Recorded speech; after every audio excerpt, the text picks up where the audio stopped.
कीचक वध। पांडवों को मत्स्य नरेश विराट की राजधानी में निवास करते हुए 10 माह व्यतीत हो गए। सहसा एक दिन राजा विराट का साला कीचक अपनी बहन सुदेशना से भेंट करने आया।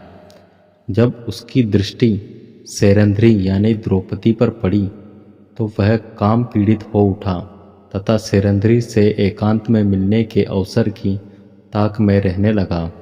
द्रौपदी भी उसकी कामुक दृष्टि को भांप गई। द्रौपदी ने महाराज विराट एवं महारानी सुदेशना से कहा कि कीचक मुझ पर कुदृष्टि रखता है। मेरे 5 गंधर्व पति हैं, एक न एक दिन वे कीचक का वध कर देंगे। किंतु उन दोनों ने द्रौपदी की बात की कोई परवाह न की। लाचार होकर एक दिन द्रौपदी ने भीमसेन को कीचक की कुदृष्टि तथा कुविचार के विषय में बता दिया। द्रौपदी के वचन सुनकर भीमसेन बोले, हे द्रौपदी, तुम उस दुष्ट कीचक को अर्धरात्रि में नृत्यशाला में मिलने का संदेश दे दो। नृत्यशाला में तुम्हारे स्थान पर मैं जाकर उसका वध कर दूंगा।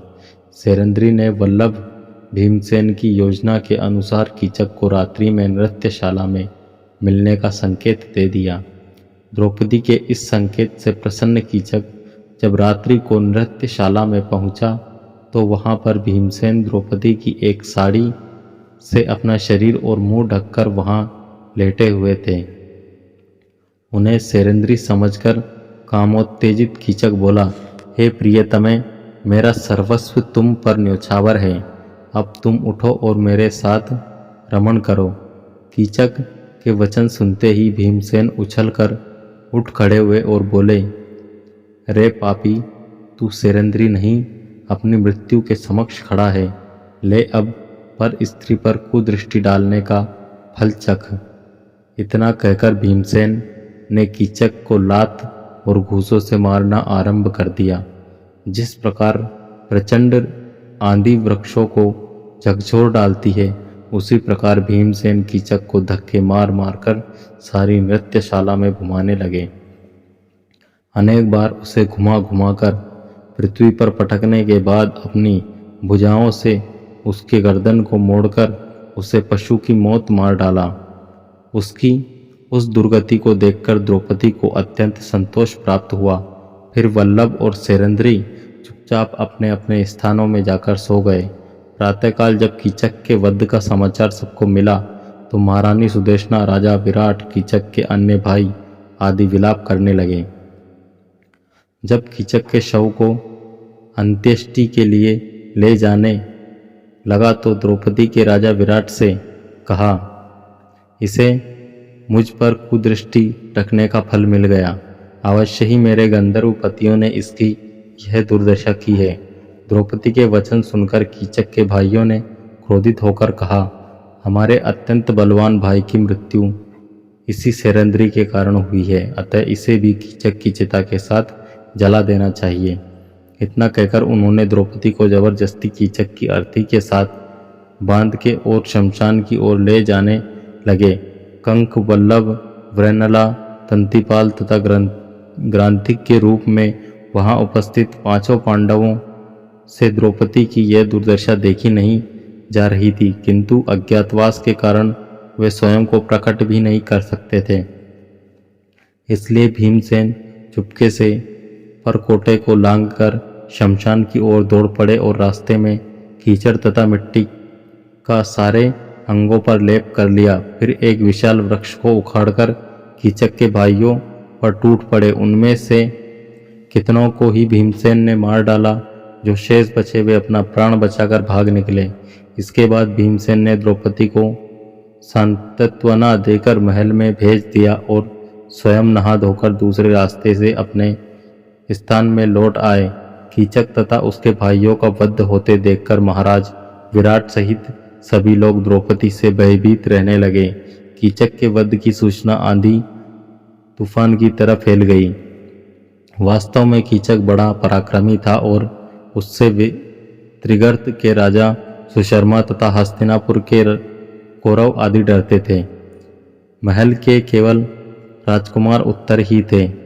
प्रजा को रक्षा के लिए गुहार लगाते देखकर सेरंद्री द्रौपदी से रहा न गया और उन्होंने राजकुमार उत्तर को कौरवों से युद्ध करने के लिए न जाते हुए देखकर खूब फटकारा। सेरंद्री की फटकार सुनकर राजकुमार उत्तर ने शेखी बघारते हुए कहा, मैं युद्ध में जाकर कौरवों को अवश्य हरा देता, किंतु असमर्थ हूँ क्योंकि मेरे पास कोई सारथी नहीं है। उसकी बात सुनकर सेरंद्री ने कहा, राजकुमार फ्रेनल्ला बहुत निपुण सारथी है और वह कुंती पुत्र अर्जुन का सारथी रह चुकी है। तुम उसे अपना सारथी बनाकर युद्ध के लिए जाओ। अंततः राजकुमार उत्तर ब्रहनल्ला को सारथी बनाकर युद्ध के लिए निकला। उस दिन पांडवों के अज्ञातवास का समय समाप्त हो चुका था तथा उनके प्रकट होने का समय आ चुका था। उर्वशी के शापवश मिली अर्जुन को नपुंसकता की भी खत्म हो चुकी थी। अतः मार्ग में अर्जुन ने उस शमशान के पास जहाँ पांडवों ने अपने अस्त्र शस्त्र छुपाए थे रथ रोका और चुपके से अपने हथियार ले लिए। जब उनका रथ युद्ध भूमि में पहुंचा तो कौरवों की विशाल सेना और भीष्म, द्रोण, कर्ण, अश्वत्थामा, दुर्योधन आदि पराक्रमी योद्धाओं को देखकर राजकुमार उत्तर अत्यंत घबरा गया और बोला, ब्रहनल्ला तुम रथ वापस ले लो, मैं इन योद्धाओं से मुकाबला नहीं कर सकता। ब्रहनल्ला ने कहा, हे राजकुमार, किसी भी क्षत्रिय पुत्र के लिए युद्ध में पीठ दिखाने से तो अच्छा है कि वह युद्ध में वीर गति प्राप्त कर ले। उठाओ अपने अस्त्र शस्त्र और करो युद्ध। किंतु राजकुमार उत्तर पर ब्रहनल्ला के वचनों का कोई प्रभाव नहीं पड़ा और वह रथ से कूदकर भागने लगा। इस पर अर्जुन ब्रहनल्ला ने लपक कर उसे पकड़ लिया और कहा, राजकुमार भयभीत होने की आवश्यकता नहीं है। मेरे होते हुए तुम्हारा कोई भी कुछ नहीं बिगाड़ सकता। आज मैं तुम्हारे समक्ष स्वयं को प्रकट कर रहा हूँ। मैं पांडु पुत्र अर्जुन हूँ और कंक, युधिष्ठिर, वल्लभ, भीमसेन, तंतीपाल, नकुल तथा क्रांतिक सहदेव है। अब मैं इनसे युद्ध करूँगा। तुम अब इस रथ की बागडोर संभालो। यह वचन सुनकर राजकुमार उत्तर ने गदगद होकर अर्जुन के पैर पकड़ लिए और वे देवदत्त शंख की ध्वनि रणभूमि में गूंज उठी। उस विशिष्ट ध्वनि को सुनकर दुर्योधन भीष्म से बोला, पितामह, ये तो अर्जुन के देवदत्त शंख की ध्वनि है। अभी तो पांडवों का अज्ञातवास समाप्त नहीं हुआ है। अर्जुन ने स्वयं को प्रकट कर दिया, इसलिए अब पांडवों को पुनः 12 वर्ष का वनवास और 1 वर्ष का अज्ञातवास भोगना होगा। दुर्योधन के वचन सुनकर भीष्म पितामह ने कहा, दुर्योधन, कदाचित तुम्हें ज्ञात नहीं है कि पांडव काल की गति जानने वाले हैं। बिना अवधि पूरी किए अर्जुन कभी सामने नहीं आ सकता। मैंने भी गणना कर लिया है कि पांडवों के अज्ञातवास की अवधि अब पूर्ण हो चुकी है। दुर्योधन एक दीर्घ निश्वास छोड़ते हुए बोला, अब जब अर्जुन का आना निश्चित हो चुका है तो पितामह, हमें शीघ्र ही व्यूह रचना कर लेना चाहिए। इस पर भीष्म ने कहा, वत्स, तुम 1/3 सेना लेकर गौओं के साथ विदा हो जाओ। शेष सेना को साथ लेकर हम लोग यहाँ पर अर्जुन से युद्ध करेंगे। भीष्म पितामह के परामर्श के अनुसार दुर्योधन गौओं को लेकर 1/3 सेना के साथ हस्तिनापुर की ओर चल पड़ा।